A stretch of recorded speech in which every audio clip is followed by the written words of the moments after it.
Hello friends, welcome back to Arise Reads. Today we are going to talk about the book, How to Be Disciplined by Sheldon Howe. It was a cold winter evening and Ryan, who lived alone in a small apartment in Chicago, was frustrated with his life. His job was just going okay, but deep inside he felt like he wasn't doing anything big with his life. He often wondered what exactly he wanted.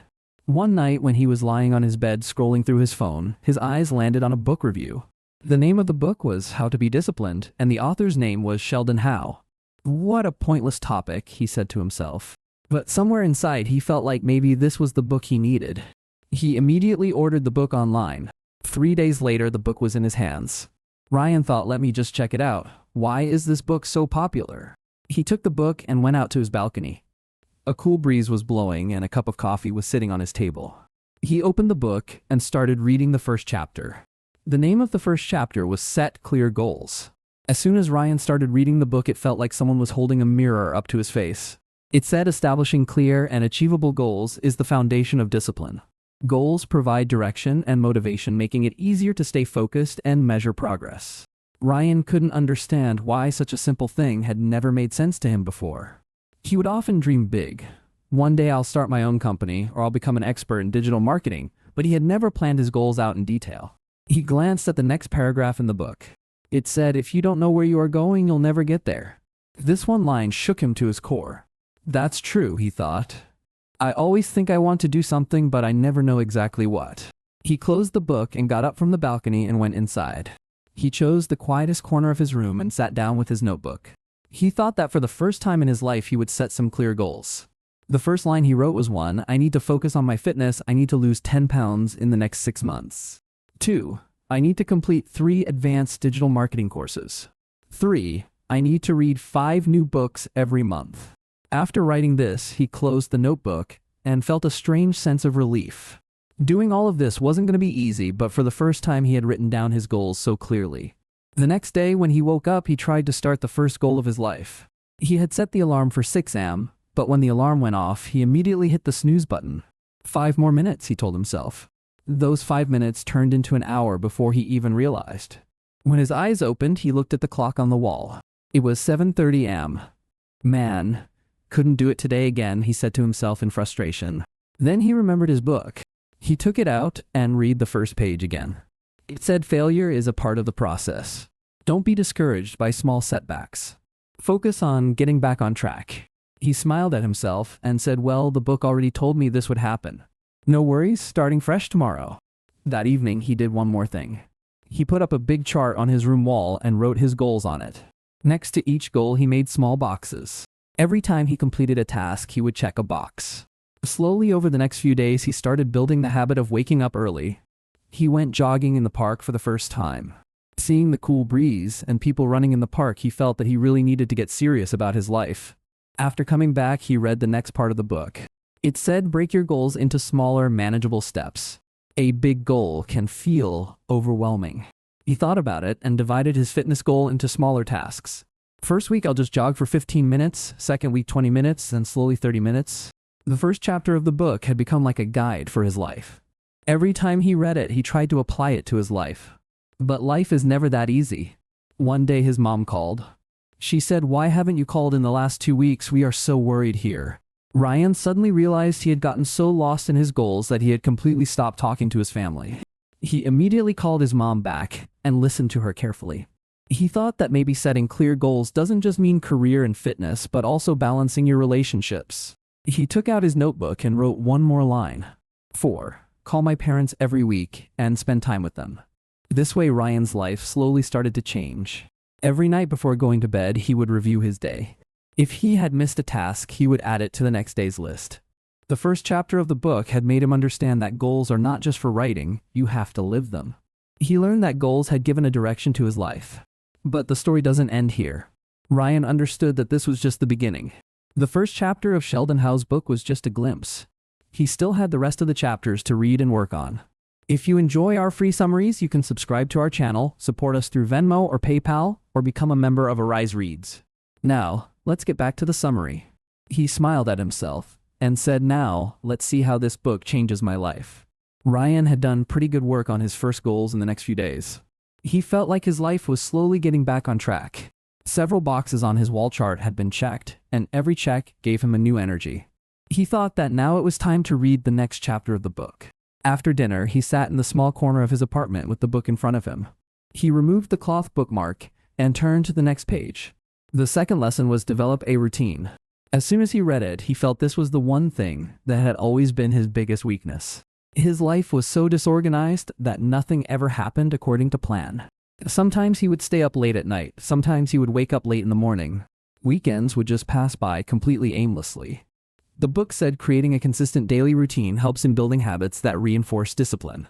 A structured schedule minimizes distractions and promotes productivity by allocating specific times for tasks. Ryan read every word of the book carefully. He realized that if he truly wanted to bring discipline into his life, he would have to adopt a strict routine. He said to himself, building a routine doesn't mean life will become boring. It means I will learn to use my time properly. He immediately picked up his notebook and wrote my perfect routine. 1. Wake up at 6 a.m. 2. Exercise from 6:15 a.m. to 7 a.m. 3. Breakfast by 7:30 a.m. 4. Work time from 8 a.m. to 12 p.m. 5. 1 hour lunch break. 6. Work again from 1 p.m. to 5 p.m. 7. 1 hour in the evening for himself, studying, learning skills, or reflection. 8. Go to sleep by 10 p.m. Planning the routine was easy, but following it was a different story. Ryan knew this was the hardest part. He thought, okay, let's try starting tomorrow. The next morning, when his alarm went off at 6 a.m., he felt the same way as the first day. He hit the snooze button again for a little while, but then he remembered he couldn't go back to his old habits. He quickly turned off the alarm and got out of bed. He set a timer on his phone and started exercising according to his routine. In the beginning, his body struggled a lot to get up. Every minute he felt like going back to sleep. But he recalled the part of the book that said habits are hard to build initially, but consistency makes them easy over time. The first few days were very tough for him. Sometimes he would sit at breakfast time, thinking whether creating a routine was the right decision. But as the days went by, he started enjoying the routine. The best effect of the routine was on his productivity. Now, when he sat down to work, his complete focus was on the work. He knew he had already allocated a time slot for every task, so he would have the time to do everything properly. One day at the office, his manager said to him, "Ryan, the amount of work you did last week, barely anyone else has done that much. Are you okay?" Ryan said with a smile, "Sir, I'm just getting a little more disciplined." When he came home that evening, he realized that a routine is not just a way to manage time, it is also a means to make life better. He started reading new books in his free time. Every night before going to sleep, he would review his daily routine. But life isn't that straightforward. One Sunday, his friend Jake called. "Hey man, you want to catch a movie today?" Ryan felt a little confused. A movie meant that his evening study time would be missed. But then he thought, a routine doesn't mean I stop enjoying life. Sometimes taking a break is also necessary. He learned a new thing from himself. A routine doesn't mean strict rules, it means balance. In the next few days, he made his routine more flexible. He added free time slots to his schedule as well. That was the time when he could do anything: talk to family, hang out with friends, or just rest. The book had another interesting line. A rigid schedule can sometimes feel like a burden. Allow some flexibility to accommodate unexpected events. He felt that the routine had made him a better person. His life now had a structure. Where before he would leave everything to the last minute, he now completed his tasks on time. But the story doesn't end here. Ryan realized that building a routine had started his journey, but he still had to take his habits deeper. There were still more lessons in the book. He promised himself that he would read, understand, and apply every lesson to his life. And with that hope, he slowly closed the book to move on to the next chapter. A few weeks had passed, and Ryan was feeling quite comfortable with his routine. Waking up early, working out, and spending the day productively had now become part of his habit. But life doesn't always travel on a straight path. One day he came home after the office feeling tired and thought, let me just rest a little. He turned on the TV and unknowingly wasted 3 hours watching shows. When he looked at the chart on his wall at night, he felt embarrassed. He said to himself, man, everything was going so well, and today I slipped back into those old habits. That same night, he took out the book and reached the next chapter. The name of the third lesson was Embrace Self-Control. The very first line shook him from the inside. It said, self-control is essential to overcome temptations. Resisting short-term pleasures in favor of long-term goals is the foundation of disciplined living. Ryan said to himself, this is my biggest problem. I always chase short-term pleasure, whether that's scrolling social media for hours or doing anything that works against my bigger goals. The book had another interesting thing written in it. Distractions are everywhere and they often disguise themselves as harmless breaks, but every small temptation adds up to derail your progress. Ryan made up his mind the very next day to bring self-control into himself. First, he identified his biggest distraction, his phone. He deleted all unnecessary apps from his phone and set a screen time limit. He decided that he would check social media only once a day, and that too for only 15 minutes. The first day doing this was very hard for him. Many times he felt the urge to pick up his phone. But this line became like a guide for him. He felt that bringing self-control doesn't mean cutting yourself off from everything. It means understanding your priorities and learning to say no to things that go against your goals. A few days later, another challenge came before him. On a Saturday evening, his friends were calling him for a party. He knew that if he went, the whole night would be spent at the party and there would be no chance of waking up for a workout the next morning. He asked himself, should I go or should I focus on my long-term goals? Another line from the book came to his mind. Every time you resist a temptation, you take one step closer to becoming the person you want to be. Ryan ultimately decided not to go to the party. He apologized to his friends and explained to them that he was working on his life right now. Although this wasn't easy for him, somewhere in his mind he also thought maybe friends will call him boring now. But the next morning when he woke up on time and followed his routine, he felt proud of this victory. One day while he was reading the book in the evening, he saw written in it, discipline is choosing between what you want now and what you want most. He felt that self-control is necessary not just in big things but also in small daily habits. He made up his mind to apply it to every small aspect of his life. For example, he had built a habit of eating sweets after lunch at the office. He decided to quit that. The first time he saw his favorite donut and said to himself, no, this goes against my fitness goal, he felt how hard but necessary self-control truly is. The book further said the key to mastering self-control is to remind yourself of your bigger goals whenever a temptation arises. Ryan fixed this advice in his mind. He started keeping everything in front of him that reminded him of his bigger goals. His notebook, the chart on the wall, and his own journey, all this became his motivation. Slowly, his power to control his desires started growing. Now, whenever he saw any distraction, he would ask himself one question. Will this take me closer to my bigger goals or further away? A few weeks later, another challenge arrived at his office. The company gave a new project that required him to work late into the night. Before, he would always look for excuses in such situations to avoid the project. But now he learned to manage his time with self-control. He adjusted his routine a little so that along with the project, his other habits would also stay intact. Ryan realized that self-control is necessary not just to ignore distractions, but also to handle yourself better in difficult situations. This lesson from the book had opened another door in his life. He felt that people who learn to control their small desires are the ones who achieve great things. And this way, Ryan decided to push his journey even further. He said to himself, this is just the beginning. How much more will this book teach me? I can't wait. The next night, he gently closed the book to move on to the next chapter. Ryan's life was slowly changing. With the help of mindfulness, self-control, and routine, he was feeling more productive and calm than before. But life isn't always the same. Sometimes, even when everything is going right, something was bothering him. Many times when he worked, his mind would start wandering. He would be focused on one task, and suddenly a memory from the past would come to mind, or worry about the future would start spinning in his head. Sometimes he would think, what will happen if my plans don't work out, or sometimes he felt like he was wasting time thinking about his old mistakes. One day when he was sitting on his apartment balcony in the evening, he said to himself, I've done a lot of work on discipline and self-control, but why does my focus keep drifting? He felt that maybe this was the right time to learn the next lesson. He took out the book and reached the next chapter. The name of the fourth lesson was Practice Mindfulness. The book said mindfulness helps maintain focus and reduce anxiety. By being present in the moment, individuals can better manage their thoughts and emotions, leading to improved decision-making and productivity. Ryan started reading this lesson and felt that this could be the answer to his life's biggest problem. He thought, I often either live in the past or get lost in worries about the future, but maybe I'm failing to live in the present moment. The book had another line that caught his attention. The mind is like a monkey, always jumping from one thought to another. Mindfulness helps you tame this monkey and bring it to the present moment. Ryan immediately decided to apply this lesson to his life. Next morning, after finishing his workout, he started a new practice. He looked online to see how mindfulness meditation is done. He chose a quiet spot on his balcony, closed his eyes, and started taking deep breaths. For the first few minutes, his mind was racing in every direction. Sometimes worry about office work, sometimes a memory of an old argument. But he said to himself, whatever thoughts come, let them come, but I will keep my focus on my breathing. Slowly, he felt his thoughts slowing down. As he kept taking deep breaths, his mind kept getting calmer. For the first time, he felt like he was actually controlling his own mind. The book said mindfulness is not about turning thoughts off, it is about watching them without any judgment and gently bringing your attention back to the present. He made this practice a part of his daily routine.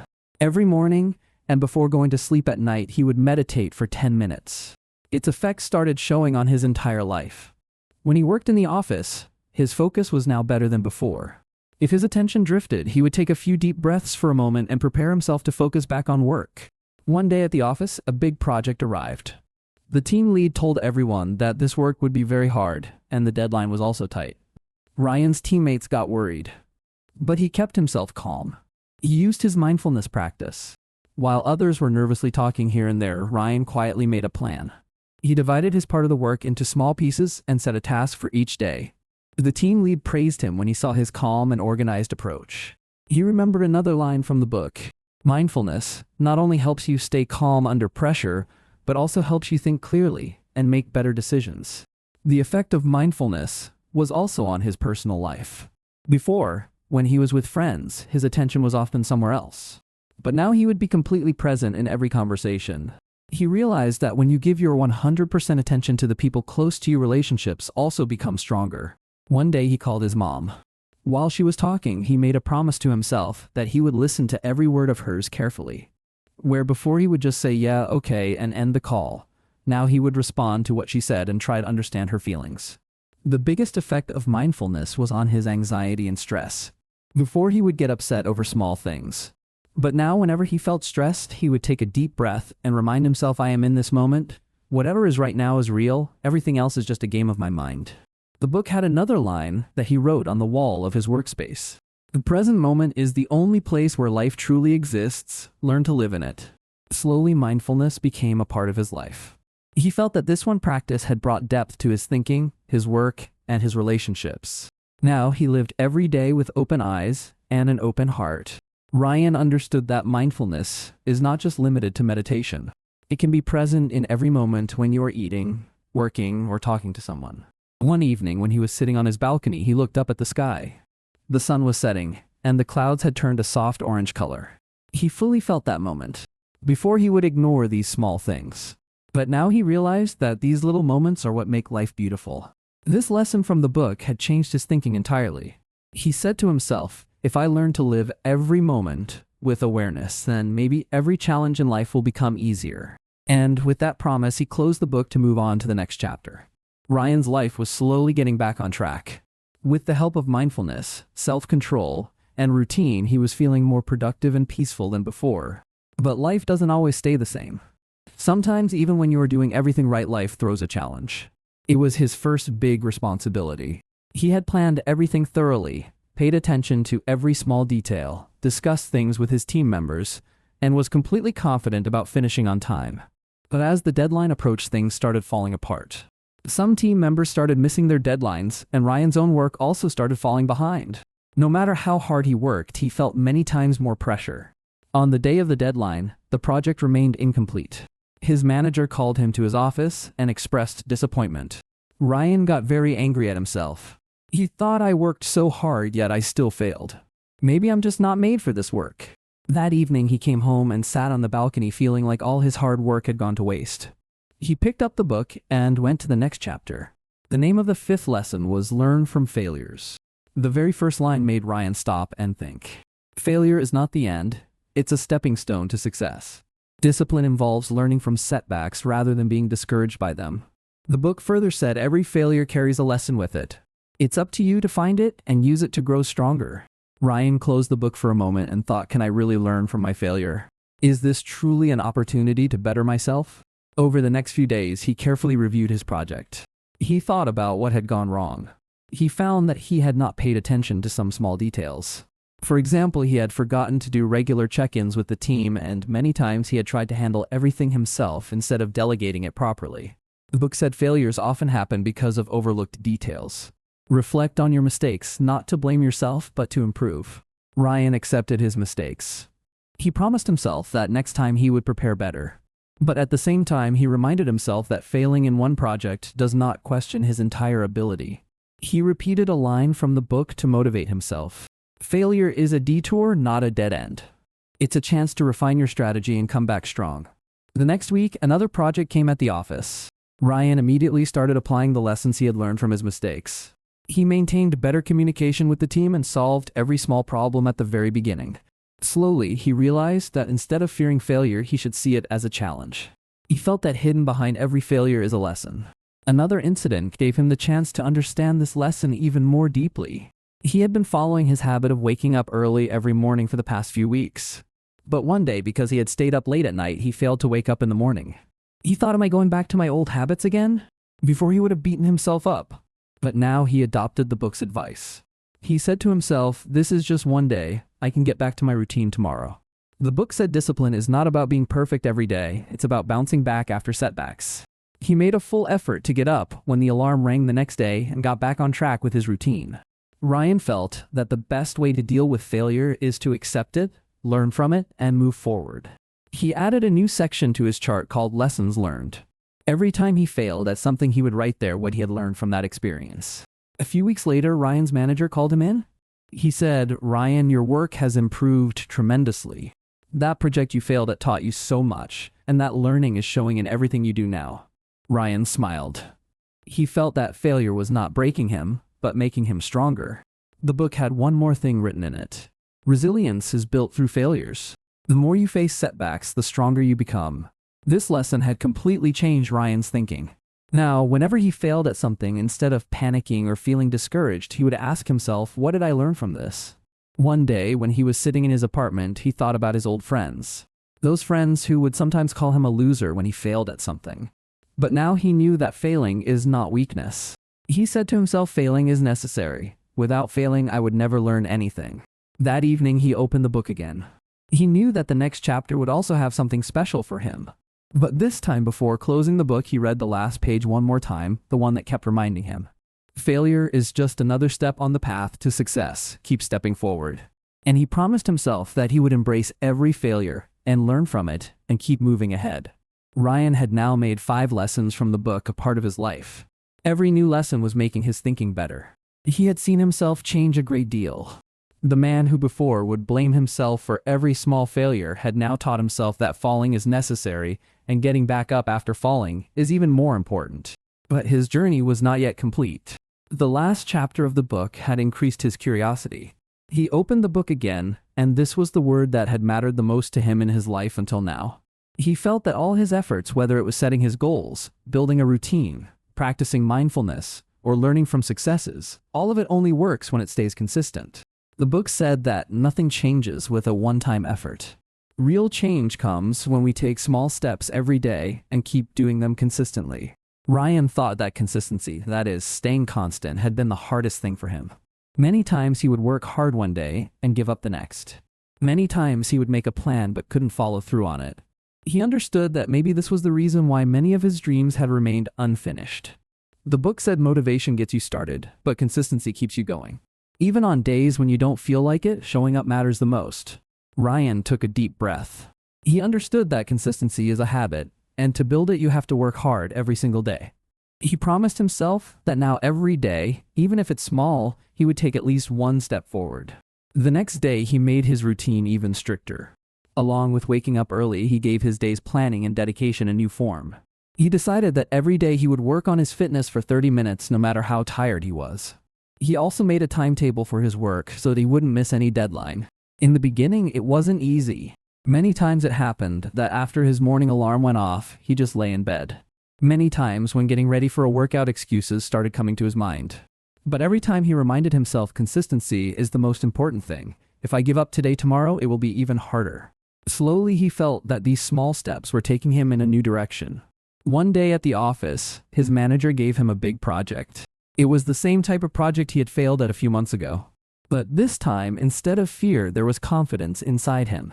He said to himself, this time I won't just create my plan, I will also follow it consistently. Ryan started work by dividing it into smaller pieces. He kept regular meetings with his team and took feedback on everyone's work. He made a timetable for himself and completed each task on time. Whenever his attention drifted or he felt tired, he would take a deep breath and say to himself, just one more step, just one more try. Slowly, his work started finishing on time and without any big mistakes. His team members were also inspired by his consistency. On deadline day, the project was complete, and his manager never stopped praising his hard work and leadership. Ryan realized that the impact of consistency was not limited to just his work. He kept working on his fitness in the same way too, where before he would exercise for only a few days and then quit. Now he dedicated 30 minutes to himself every single day. His body and mind both started feeling stronger and more energetic than before. Ryan saw that consistency makes an impact not just in big things, but also in small daily habits. He also decided that every night before going to sleep he would read, even if it was just one page. One day, when he went to meet his old friends, they said, "Man, you've changed a lot, Ryan. Before you would worry about every little thing, and now it seems like you know how to handle everything." Ryan said with a smile, "This change happened slowly. I just took a small step every day and kept up my consistency." He told his friends about the lessons from the book. He said consistency means you keep a promise to yourself every day. It's not necessary that you be perfect every day. What matters is that you keep trying every day. That night when he came home, he read the last page of the book. It said discipline is not the goal, it's the journey. Keep going, and you will find that success becomes a habit, not a destination. Ryan closed the book. He felt that his life had now changed, but he also understood that this journey would never end. Every day there would be a new challenge, a new lesson, and a new chance to better himself. He placed the book on his table and looked out the window. The moonlight was softly lighting up his room. He took a deep breath and made a promise to himself that he would never abandon this journey. Because now he knew that true happiness is not in reaching some destination, but in living that journey with complete honesty and hard work. And this is where Ryan's story did not end. It was just a new beginning. So friends, that was our book summary for today. Let us know in the comments how you liked it, and thank you for listening all the way to the end.